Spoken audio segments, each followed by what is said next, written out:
button in Maricopa County on the machine. And there is one witness that's going to testify that all day she saw election officials constantly pressing the green button when somebody was voting. So what that was when a voter wasn't sure, and I believe this was also linked to another witness that's going to talk about with the differences in the pins and the Sharpies, that the Maricopa Elections Division, in early voting, they specified that only use ballpoint pens for voting, and on election day, they specified only use Sharpies. And the idea is that as the bleed through on the ballot, as the scanners would cause an error ballot. By creating the error ballot, the election officials basically would slide those votes into a batch file that could be adjudicated by the election administrator or the operator. And the green button was to say, okay, there's an error, but go ahead and push cast ballot, and it punches that into an error file that can be adjudicated by the election administrator. Now, you examined the voter database, and your team did, right? Say again, sir? You examined the voter database, you and your team. Those were actually some local Arizona folks that examined that. So you took that from I spoke state directly data? to them. Oh, I see, okay. Yeah.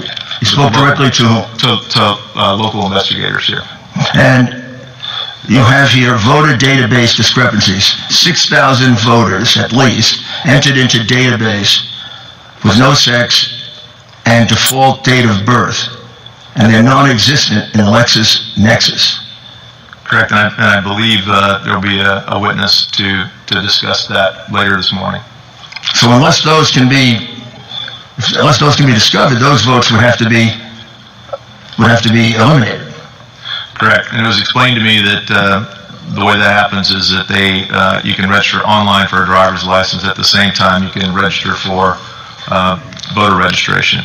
But the driver's license doesn't require the same information as the voter rolls, and so those kind of go into a queue that the Secretary of State would approve for the voter rolls over time.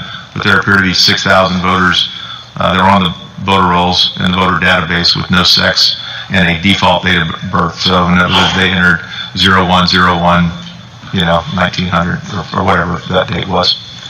They also discovered over 2,000 votes that used a false address, an address of a vacant lot. Correct.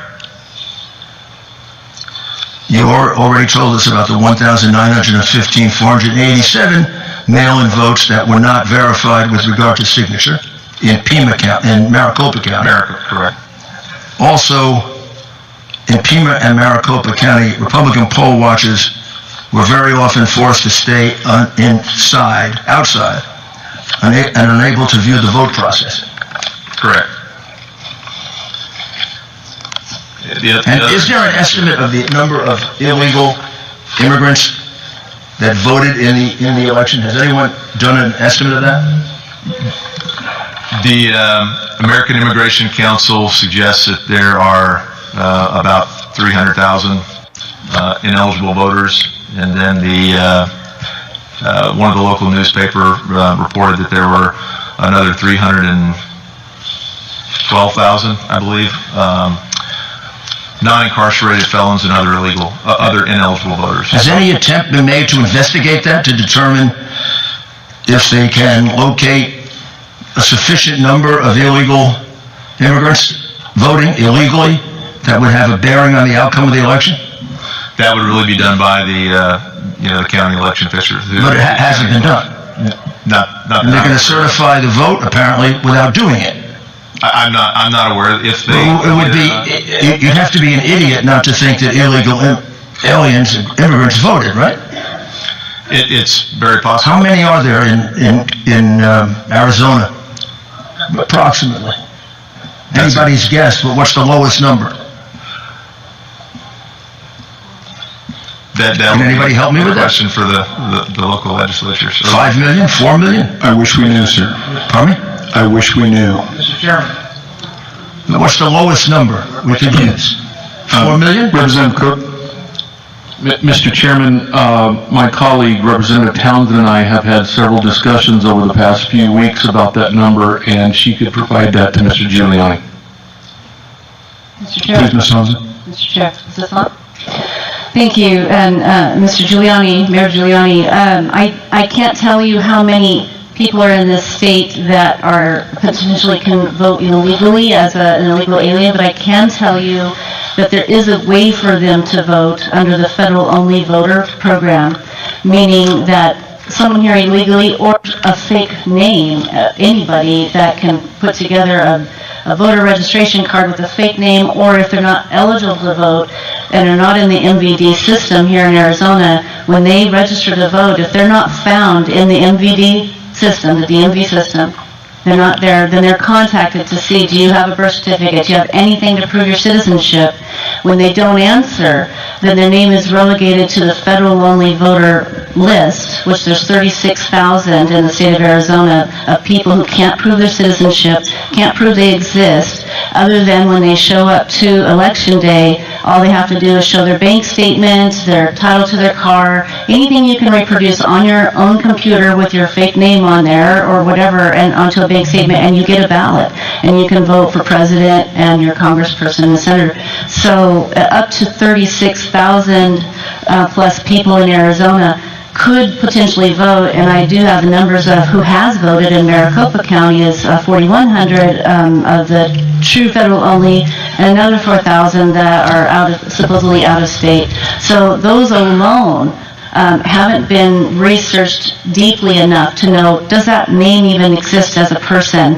And are they here, is that someone here who's here illegally or not? So we don't know upwards of 8,000 people in Maricopa County alone who have cast a ballot who weren't able to. Well, and that's pretty astonishing. So I will say, I may be wrong, but let's say there were 5 million illegal aliens in Arizona. It's beyond credulity that a few 100,000 didn't vote, particularly given Representative Townsend's explanation that there's an encouragement that goes on to have them vote. Now, every one of those votes would be an illegal vote. Every one of those votes denies a lawful voter of their franchise, just wipes it out. Has there been any attempt to try and investigate that after the election, even on a sample basis, like going to a district where there are a large number of possible illegal aliens, and go back and check the names and see, were there 5,000, were there 10,000, were there 20,000? Has there been even an attempt to do that? Mr. Chair. None that I'm aware of. Well, I mean, that's totally... Yeah, can I speak to that, Mayor? Yes, please, please. Very helpful. So we put in, 2 years ago, we put in an elections integrity unit in the Attorney General's office, and I've been on the phone with them, asking them what are they going to be doing, how can they look into this, and they told us that they don't have the authority to go out and look for crime. They have to have it presented to them, so they can't go out and do an audit, they can't go out and actively research this. I also was told the same thing by the Board of Supervisors, that they cannot perform an audit above and beyond what's already been done that's in statute. So all we're really left with that I'm aware of is having, and as much as I appreciate this forum today, and I'm very grateful for you, we need an actual committee hearing. Like, I'm the chair of the Elections Committee. If we were to hold an actual committee hearing, we would have subpoena power to go and look at the machines, to look at these things, and inspect them, and get down to it. So we can do an audit. We just need to conduct a committee hearing to give us that subpoena power to be able to do so. Mr. Giuliani? So when this vote is certified, if that's not done, there is no question in any reasonable person's mind that the vote totals contain large numbers of illegal votes from people who are not citizens of the United States. The question is, how many? And the officials certifying have made no effort to find out the truth, which seems to me gives the state legislature a perfect reason to take over the conduct of this election, because it's being conducted irresponsibly and unfairly.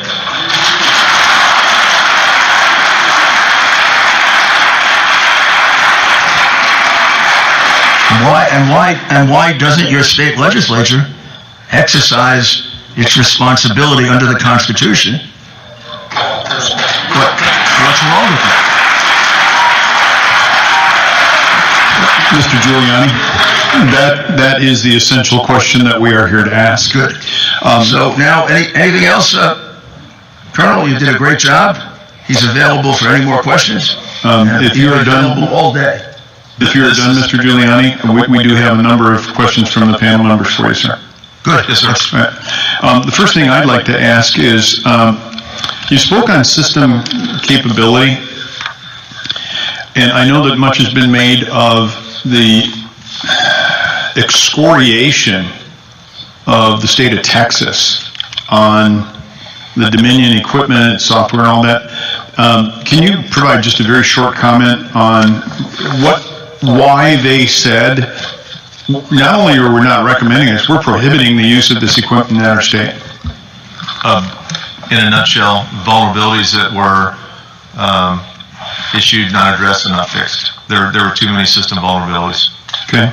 And you also referenced a comment about DHS. And I'm struggling with, why did DHS say security for this election was the best it had ever been? Do you have any insight into that? In my experience in life, there's generally two factors for individual. I mean, it's either competence or commitment. So they were either incompetent or not committed to learning the truth at the senior leader level, not at the operator level. And does DHS know about the information that you've shared with us or that you're sharing with us in the process of this? Have you shared that with them specifically? And much more. So beyond what you're saying here, you've gone into much greater depth. Yeah, we have relationships with our local. We have relationships with our local DHS personnel in Texas, and both the intelligence divisions and CISA.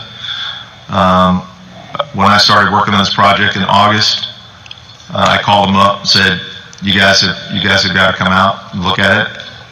They did. They spent an initial 3 hours going through this data. At the end of that, one of them said, "I think I need to go outside and throw up." Okay, so besides that, did they do anything about it? They had multiple follow-ups. They drove up to our Dallas counterpart team, received over 600 gigabytes of data that had been accumulated over time. Our team provided them over 200 gigabytes of confirmatory data, and they analyzed that. After they analyzed, there was a passive scan done. They conducted a limited scan and determined that there were vulnerabilities. They held numerous meetings with their folks, the CISA cyber side, and the INA, which is the Intelligence Assessment Division. And I'm sorry, CISA, could you let the folks who are watching know what CISA is? CISA is the agency in DHS that's responsible for cyber infrastructure. Okay. Members, any other questions? Representative Biasucci. One note that might be important, members of the elections division of CISA, I was told would never attend the meetings or the briefings that were conducted internal to the DHS on the material that we had presented. And I'm sorry, who is that did not participate? The election security division inside of DHS. Okay, thank you. Representative Biasucci. Thank you, Mr. Chairman, and thank you, Colonel. I just wanted to make sure I have this correct. So, what we're talking about, it was Mr. Krebs? Is that correct? Correct. Okay. He stated most secure election in history. He stated we're not connected to the internet. He stated no votes leave this country. This is all things he's stated publicly. So on the CISA website, correct? Right. So are you willing to say under oath that you have seen the connection to the internet? You have seen it go offshore to Germany, Frankfurt. Are these things that you have personally seen and can say that is not true? Our white hat hackers, yes, they have that traffic in the packets. So, why would he make that kind of comment, do you think? Either not knowing, believing the myth, or not wanting the truth to be known. Thank you. Senator Morelli? Yes, thank you, Mr. Chairman. Good morning, Colonel. I've got a couple of questions on the Board of Supervisors. During one of their hearings, it said that the text for this equipment, that's, by the way, the county doesn't own this equipment, it's leased by Dominion and Smartmatic. But is it irregular, is it SOP for the tech reps to be there during the election process? Yeah, that's been something we observed in Michigan, Pennsylvania, whether they're full-time Dominion employees or contractors. There are Dominion employees that are there to run the equipment. Because in the Board of Supervisors hearing, they'd actually made comments that they actually provided them an office space in the county for them to handle this stuff. My question is, a couple weeks ago, they did a test, just a minute and then after test, so everybody could see that the Board of Supervisors and county elections that, see, this cannot, so what you're hearing is false. Obviously, or is it, during that test, can they find the anomalies in there during that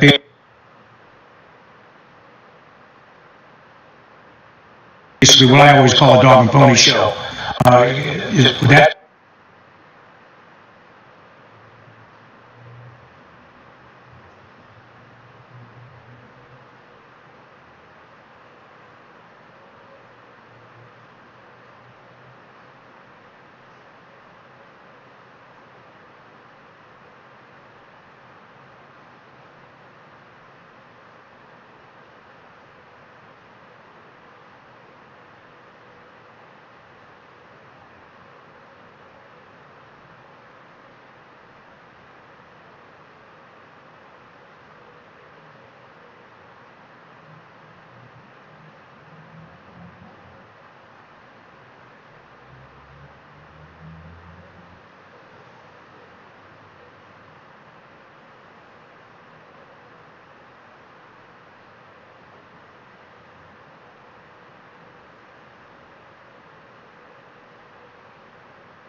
contractors.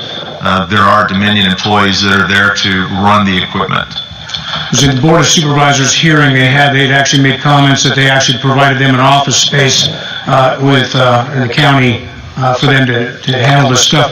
My question is, a couple weeks ago, they did a test to show that how the system was secure, so they did it before and then after test, so everybody could see that the Board of Supervisors and county elections that, see, this cannot, so what you're hearing is false. Obviously, or is it, during that test, can they find the anomalies in there during that basically what I always call a dog and pony show? Would that show up in one of these tests? In a forensics examination? No, just see, come here and look at, this is how we certify the machines, calibrate the machine, whatever, zero it out, this and that. Obviously, these anomalies would not be showing up during that moment, correct? Correct, and it's our understanding that Dominion had a software update, at least in a couple states. I'm not sure about Maricopa County, but like the day before the election. Representative Bartow, any questions? I did have one question. Thank you, Colonel. Excellent information. You described web traffic increase during the election as opposed to, how do you measure the increase? Are you talking just on the Dominion server network? Yes. They just look at volume of data that's moving through the pipes. I'm not our hacker team they're the experts. I just kind of the big picture know how to answer it, but they do measure volume traffic. Matter of fact, on the Frankfurt server on election day, there was a German cybersecurity professor that was noting that the increase in traffic was, and he related it back to COVID and said, we haven't even hit our indoors winter season yet, and we've hit the highest traffic, and he specifically noted that one of the reasons was the American elections. Was it an exponential increase? I don't think it's an exponential, but I think it went from 7 point something terabytes a second to 10 terabytes, so it went to a lot of, a pretty big increase, not an exponential though. Okay, to my unqualified mind, I don't know exactly what that means, but it sounds big. The volume jumped up pretty significantly on November 3rd and 4th to that particular server and the pipes. Thank you. Yes, ma'am. So, Colonel Waldron, so essentially about 33, 34, 35% increase? I would have to go back and look at the numbers, but from 7 to 10? Ballpark. Yeah, that's big. I can't remember the exact numbers. All right, very good. Senator Gowan, do you have any questions? Yeah, thank you, Mr. Chair. Colonel, you're talking about the SGO system, and that was, you said Hugo Chavez, he was partial owner in that. Now, that's the beginning of Dominion? SGO was a separate company, but Dominion acquired Sequoia Systems that was spun off of SGO. And they also acquired Premier, which was spun off of Diebold, but they all have the common core, the common code really goes back to SGO. And that one org chart that I put up there kind of showed the licensing agreements that go back and forth between SGO and Dominion. So it's the licensing for the software and code. So it still stems from the SGO system? That's correct. So, and then you're stating Dominion owns the data. So does that mean when they see the vote count that they own that, not the counties, the state? They process it, they retain it, it's in their backup servers. So they have the votes themselves as well, and that's supposed to be property of the state. They've got the data. They've got the voter data, voter registrations. And then you said Dominion sits on the board of Mr. Krabs, is that right? That was on the CISA website. When you say the board, what is the board? It was their Election Security Advisory Council. Thank you, sir. Thank you, Mr. Chair. Let's see, Representative Roberts, you're next. Thank you, Mr. Chair. Colonel Walton, earlier you were talking about the methods via internet and internal methods as far as, I think you used the term, I forgot exactly how you said it. There was basically methods from the internet and then also internally that there could be manipulation of votes. So my question is do you have any knowledge of were the machines in Arizona connected to the internet at any point in time? And if not, or if so, are there logs internally in these machines that if we were to be able to subpoena these machines and demand them so they could be examined, could we see all of those changes that were made? So when you watch CBS, CNN, any of the mainstream media where they've got the live vote updates, that data is passed live. I mean, it's as the votes are updated. So it's, nobody's getting in a plane and flying the hard drive to New York. I mean, it's uploaded and it's connected. So it is connected to the internet, and whether it's locally, I mean, they can move votes with the cards, the voter cards. Those can be preloaded in laptops with the software that could be interdicted and upload fake votes, as in the allegation from Pima County, in batches of 1,000. They can scan blank ballots, and then the administrator can allocate that batch of blank ballots to one candidate or another, either 100% or any percentages that they allocate in according to the user's manual. So to that point, just, indulge me just a moment. Would you say that is what we saw in the 2018 election with Governor Bevin? Where we actually saw on television, real time, the movement of some 500 votes from one candidate to, it was so stark, you saw them go down on one and up on the other on the exact number. Would that be a manifestation of what you're talking about? So the working hypothesis from our counterparts on that, because they've worked at and watched it, and they actually went to Kentucky to assist the team there, was that was a server level interdiction. So they went up to the server, downloaded a CSV file, changed the votes, and re-uploaded it. Thank you, Representative Roberts. So just to kind of tack on to what we were just discussing, it's my understanding, because there was an article here in Arizona from the Arizona Daily Independent, there was a quote-unquote whistleblower that was talking about issues that they had observed. And so one of the things they were talking about was that the data from the machines was being moved via the hard drive. So what you just described as far as the real-time data being uploaded and all that stuff, just for the layman, that same type of manipulation, whether you plug in an Ethernet cable or what have you, or you're doing it on a user interface, that same type of malfeasance could be accomplished in that method as well. And I think in looking at these systems, we identified, almost a dozen ways that you could inject or interdict to manipulate votes.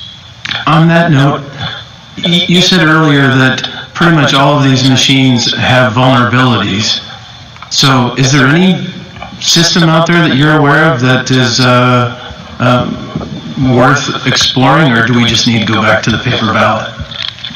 There is MIT developed a system with some capital infusion. It's a system called VOTZ, V-O-A-T-Z, and it's a blockchain type system.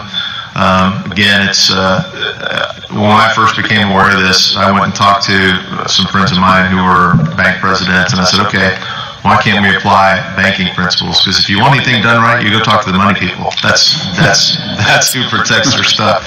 And he said, oh yeah, and it's an app. You can do it as an app with tie it in with Real ID and a blockchain type solution, or the next generation solution. But there are systems, and I believe the votes system is deployed right now. I believe and I know West Virginia is one that I remember reading on their website. Thank you.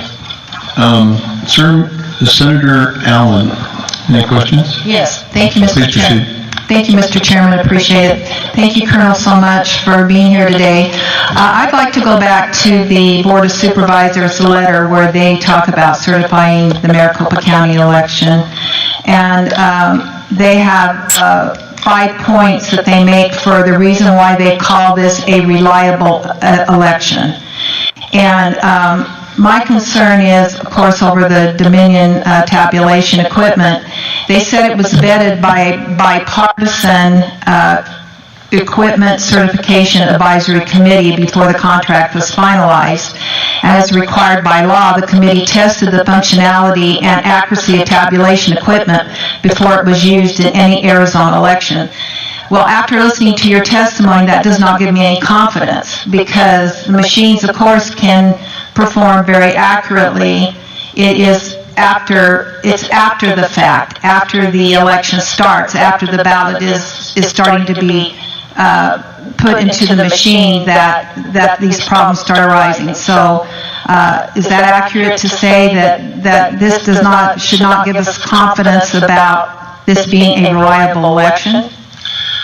Ma'am, anything that is software-based can be manipulated and changed with a click of a button, or, you got 2 USB drives, plug one in, and you get one algorithm, you pull it out, you plug another one in, you get a different algorithm. And we also believe on the connectedness, these can be pushed down from the top and shifted down. So think of it like a casino or a state lotto.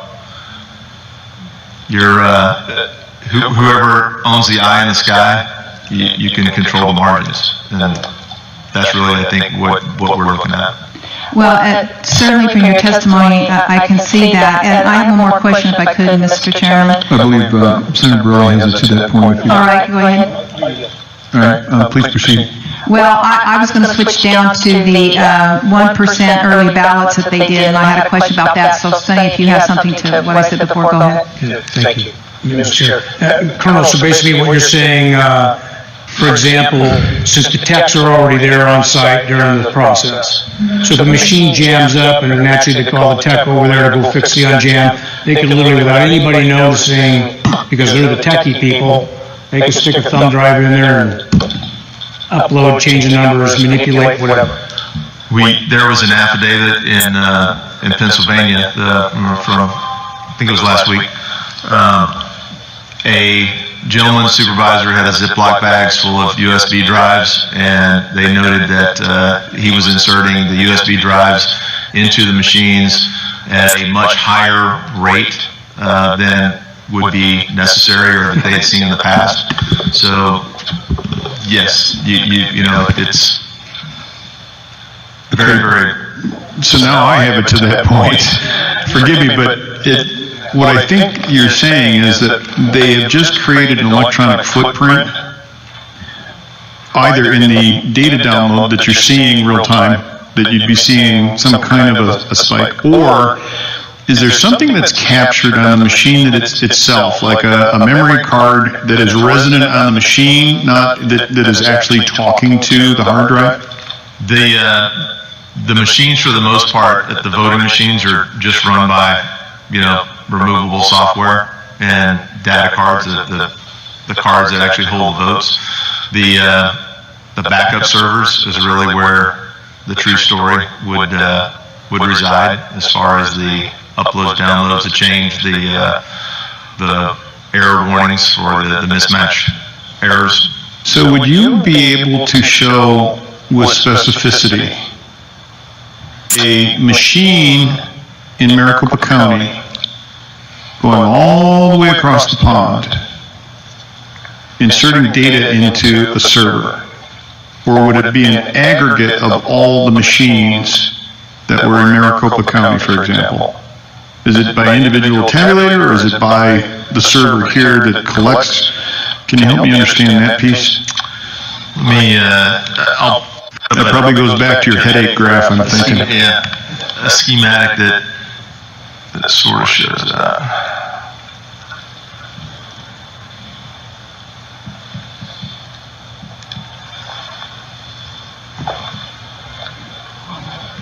The reason I asked the question is we're still looking for evidence, and if that is in the evidence package, that's certainly something that we would want to know about. If we don't have it today, something that could be forwarded to the body would be great.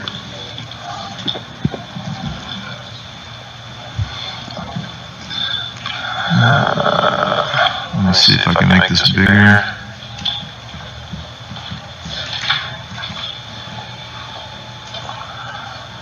So this is Dominion voting, the high level.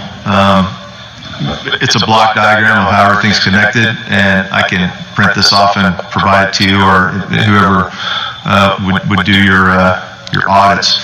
But it's kind of hard to see when it's blown up. But you've got ballot boxes, ballots taken out, this track all the way through the image cast central to ballot images, and this is really what's voted. The ballots are scanned into these image casters, and there's an electronic image created. It goes into results files, and then it goes into validation, adjudication, auditing, reporting, and publishing, and then to Democracy Suite EMS, the Democracy Suite servers, the database servers, the document management servers, and it kind of shows you how this all goes out to the world from this whole system.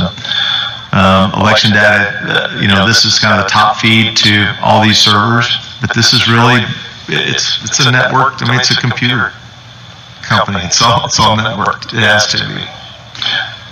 So let me reframe the question. We probably would not be able to identify any specific tabulation machine showing up on the server because it's all aggregated. Yeah, it's these tabulation machines go through this process, but the results files.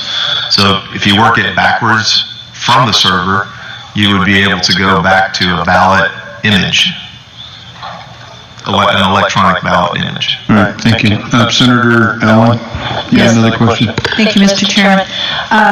The other thing in this letter by the Board of Supervisors was they commented, again, of what made this a reliable election, that the election day ballots from 2% of vote centers and 1% of early ballots is required by Arizona law, and it yielded a 100% match to the results produced by the tabulation equipment. So that should give us, and all the counties do this. They do this hand count, this little audit of a small percent of the votes to see how it matches up to the machine. So could you explain how we shouldn't have confidence in that particular, how can they make that match up to the machine then when they just arbitrarily pick out 1%? If there's vote dumps that are happening and things that are happening throughout the process. Well, I would just say it's something we learned a long time ago, garbage in, garbage out. If you've got 1.9 million votes that the signatures aren't verified, and they're just reading bubbled in, ballot cards, then yes, the ballot cards, when they run 1,000 ballot cards through, are going to come out with 1,000. So that small batch would represent what those particular ballots say, but that's why there's chain of custody requirements, that's why there's verification requirements at each step along the way. So if one of those steps is broken, then the validity of the whole process is in question. You just don't know. Right. Thank you. I think we're definitely, sir, in a new day when it comes to what is taking place across this country with voting, and we're going to have to probably really look at that. Thank you. Representative Townsend, you have any questions?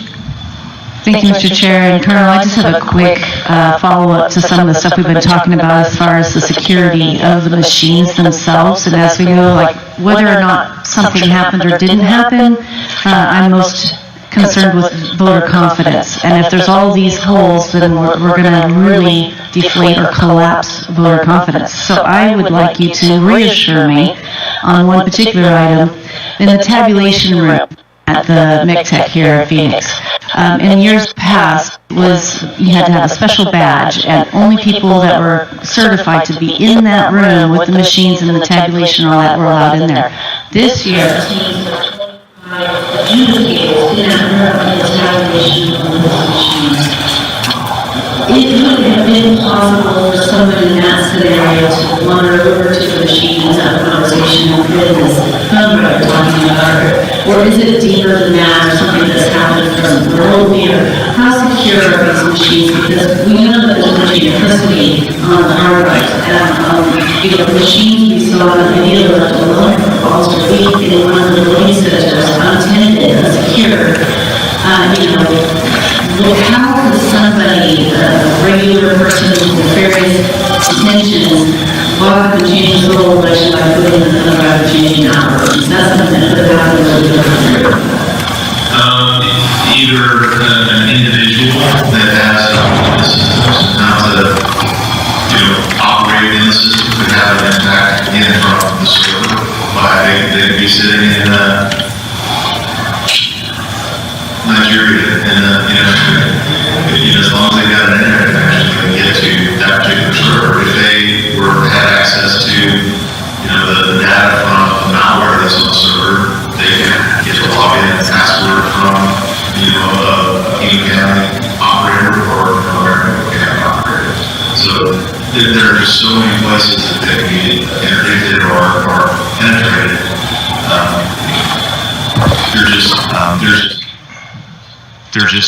There's just too many to describe. There's a lot of ways it could be interdicted. Mr. Chair and Colonel, so what I'm hearing you say is I can't be confident that a volunteer of a political party that, the entire recorder's office and the elections director, everyone could have been on the up and up, and this is the most secure election ever, but if one random volunteer with the right information were to be in the tabulation room, could have then breached the security of the machine. Correct. And therefore, we cannot stand here and say we are confident with that kind of access to these machines left in buildings for a week. We cannot say with certainty that this is a secure election, and we have 100% confidence that nothing went wrong. And you just brought up the chain of custody issue, and that's a critical vulnerability path. So if the chain of custody was broken, then you really don't know. You can't say with confidence that it was a fair election. And Mr. Chair and Colonel asked the point, if you were in charge, would you want a recount? Would you want an audit? Would you want a do-over? What would you do? A forensic audit will tell you what was processed, but to the mayor's point earlier, as soon as those mail-in ballots, which were 1.9 million requested, and I think a good percentage return, if those signatures weren't verified, then you can count the same things over and over again, but you're starting with flawed results already. An audit, a full audit, would be able to tell you if those were, bad ballots or pre-printed ballots. You could do a full forensic audit on the actual ballots, but once the envelopes are separated from the ballots on that many mail-in ballots, it's almost impossible to go back without doing a forensic analysis of each ballot and paper and ink. Okay, Mr. Chair, do you have any information about potential shipments of ballots to Arizona and other places from North Korea or something like? Do you have any information like that? There were several affidavits that were provided to the legal teams.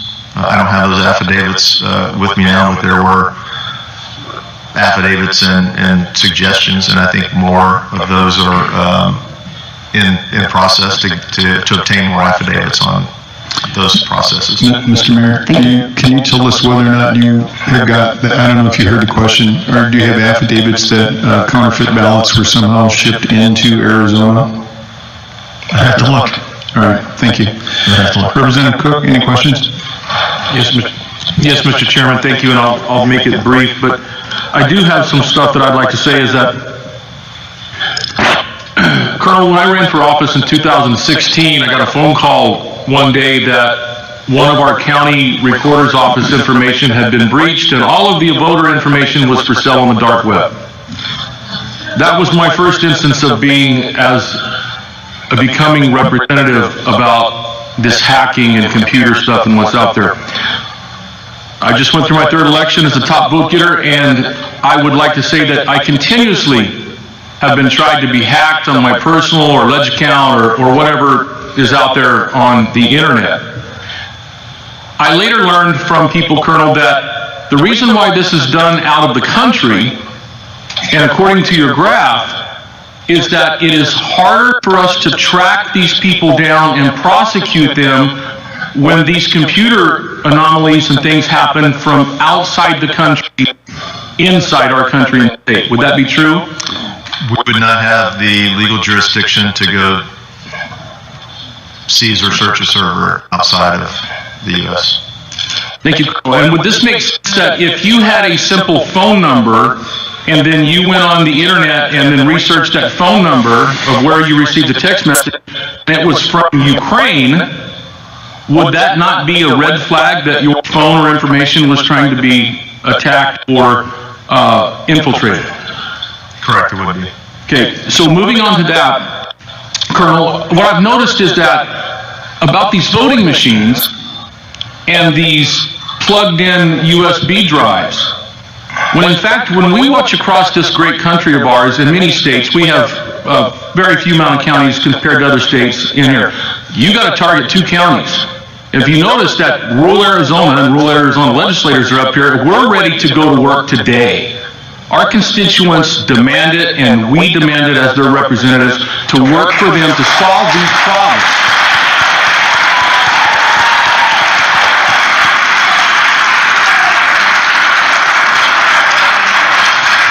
But what happens, Colonel, is that the same thing when we look at this country on a map and counties that vote for President Trump versus counties that don't, it's the population of the masses. So I'm going to get to my point about Maricopa and Pima County. Okay, we all, in rural Arizona, we call it the great state of Maricopa because Maricopa County has more legislators at the legislature than rural Arizona does. If we add all of ours up, we still don't have the numbers to be an equal voice at the state legislature, but we have to work harder, which we can. So if we look at Maricopa and Pima County, if I was going to, now we're going to get down to vote centers, okay, targeted vote centers, Colonel. I wouldn't have to have a USB drive or to infiltrate every voting machine in every vote center in Maricopa and Pima County, would I? Or would I just need to target those individual voting centers in those 2 massive counties in the state to do what you are saying, to take votes and shift them over in those numbers? Do you understand what I'm asking? I've seen analyses that boil down national election to zip codes, to just zip codes. Mr. Chairman, I get fired up when I get into this stuff because I read and hear everything that these people have said. It has happened to me. And I just thank you again for your confirmation. But when I go back to the 2016 hacking, what I see as a pattern, Colonel, is that there's a plan. There's a larger plan, and it's not a conspiracy theory, and I'm not nuts. But if I wanted to engage in a plan in 2016, Colonel, would I not start hacking and getting the voter databases and information of projecting of why do we have, what is the number, 2,000 or 1,200 voters, I believe, in Maricopa County registered that I believe have voted at a vacant lot? I mean, if I really wanted to go down the road, isn't that the way you would target it? Yeah, and again, it's you can interdict this in multiple levels and multiple methods, and I think that's what's happened. There's so much out there, and it's to your point, you know, you're not a conspiracy theorist, but it's really hard. They made it so hard for the public to understand it, and we call that in deception operations ambiguity increasing. Thank you, Mr. Chairman. Mr. Colonel, I have the last question is, and what concerns me over what I've read and seen is that could the data that you say could be traced back only to the scanned ballot at this point, so it can't go back to the individual voting machines, could that be bleach bits or whatever that stuff is? Could that be, could the tracks, the longer we take to actually get the machines and check these things out, could there be time to erase that information and cover up if there was a crime or misdeeds? There could, but now the batch files will go back to the precinct and the machines on the tapes. So you can track it all the way back to the machines in the precincts by the tapes, and it's what we showed in the Antrim County. Those printouts on the precinct level, so that you can go back. But really, all that's necessary to do, there's not really a bleach bit. It's just pulling the USB drive out of the voter machine and the tabulators. So the machines themselves, other than the servers, really don't have a lot of resident information. The tabulation machines, they can have some stored images, but where you retain these, the federal election requirements require, I can't remember the U.S. Code Title 46 rings a bell, but the 22-month retention of federal elections records, it would be done in those the ballot images and electronic backups. So the data is retained, and you can do forensics on it as long as it's the actual servers and the actual machines. Colonel, thank you for your time, your patriotism, and Mr. Chairman, I yield any remaining time I may. Thank you. I believe Senator Gowan has one more question, and I just need to remind the panel, time very short. I think Mayor Giuliani has significant more witnesses and evidence that he'd like to have heard. Thank you, Mr. Chair. Colonel, I just want to get on, come back to the Dominion situation here. Where are the backup servers? I'm sorry? Where are the backup servers? I am not exactly sure. I can try to get that information provided to you. And this company, I think the mayor said they were a foreigner company. Canadian, is that what it is? So we know there are sites in Toronto. There are offices that are in Canada. So we know that there were data there. They also have servers in Serbia and other countries. But as far as knowing for sure where the data from Maricopa County went and resides, we don't know that. But they've got backup servers. So an audit, because we talked about that a little earlier. First off, would that find where the server is and where the information would be? Tracing the flow of the information, yes, sir. The audit would do that. Correct. But it also tell us whether or not it's true or not that the 1.9 million signatures were or were not verified, right? So we would have an absolute So that would be Colonel, could you get a little bit closer to the microphone? I'm getting a lot of people who are saying, I can't hear the guy talk. Okay. So the adjudication of the signatures on the ballots, that would be totally separate. It wouldn't be necessarily a digital forensic process, but that audit would be, have to be conducted at the county level on all the envelopes. So if we did an audit, if we were able to do that, tell me the things that could come out of that. Well, if the signatures on the envelopes were invalid, you could necessarily get a percentage of the votes that would be disqualified. But again, when the ballots are separated from the envelopes, you can't tell which ballot came from which envelope. So really all that would tell you is a percentage of that, the percentage of those mail-in or absentee ballots that were not legitimate. So what could the server tell us? The server will basically tell you all of the electronics. So once the ballots are processed, the batches and the images, that'll tell you where those goes, and it'll also tell you any changes to the software, any updates, algorithms that were in place, and that's all present at the code level. And that's really what these companies have balked at, providing access to the code, because they say that that's their intellectual property, and it's they've been successful at preventing folks from analyzing the code. So they're utilizing their system for our elections, but it's their property. And counties and states have signed up for that. Thank you.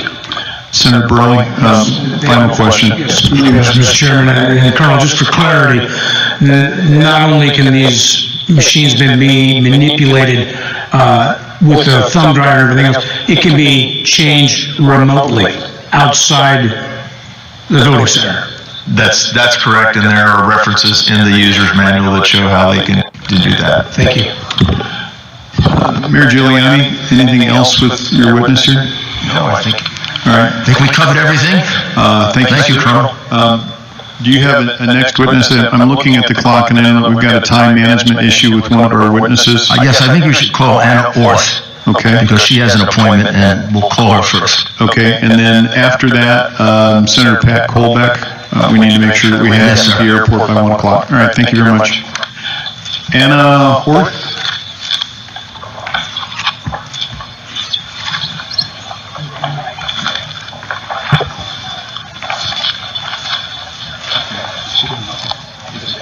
Is Anna Orth here? Anna Orth? O-R-T-H. Anna Orth.